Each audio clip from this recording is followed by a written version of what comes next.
The Supreme Court enters its final weeks with key rulings on transgender rights, government transparency, and a number of so-called shadow docket cases yet to be decided. Any of them could come as early as this Thursday. For legal analysis of the biggest pending cases, we turn to CBS's legal contributor and professor at Loyola Law School, Jessica Levinson, for tonight's interview. Jessica, it's good to be back with you again. Which ones are you watching for that we should also be watching for?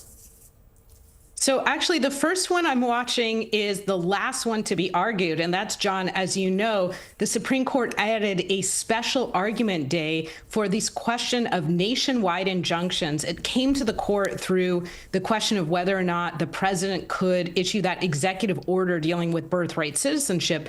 But the case is really about whether or not federal district court judges, when they're faced with a challenge to an executive order, can they impose these nationwide or universal injunctions saying that the executive order cannot be enforced not just with respect to the people in that courthouse, but with respect to everybody in the country.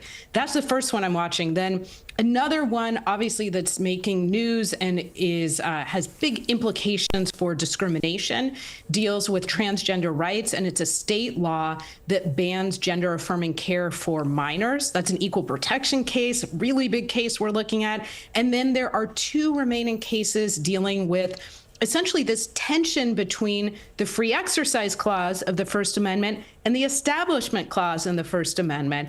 And so it looks like it's going to be another big term when it comes to defining the right, of religious objectors. I can't wait to talk through each one of those when they come through. Jessica, tell me about the emergency docket and the role it's played in this term and what we have ahead of us on that.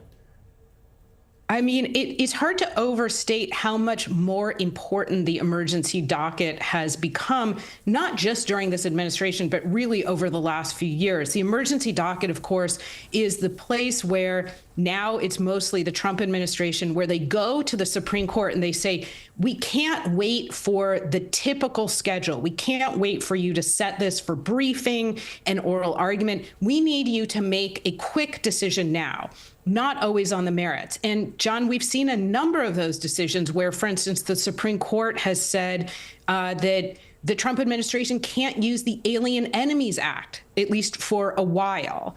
We've seen a Supreme Court decision where the court said basically the Trump administration can try and wind down a policy that gave protected status to about 500,000 immigrants. There was another case on the emergency docket dealing with whether or not the Trump administration could fire a member of the NLRB. So the court is kind of making law, but not in the way we're used to. We don't have the full briefing. We don't have those oral arguments. In some cases, they're temporary orders. In some cases, they change the law and they live for a while. 20 seconds left. The shadow docket. What's left on that? We're looking at a case dealing with whether or not the Trump administration can send certain immigrants to Sudan. We're looking at a variety of different cases dealing with DOJ, whether or not they're subject to FOIA requests, and whether or not people can access Social Security information.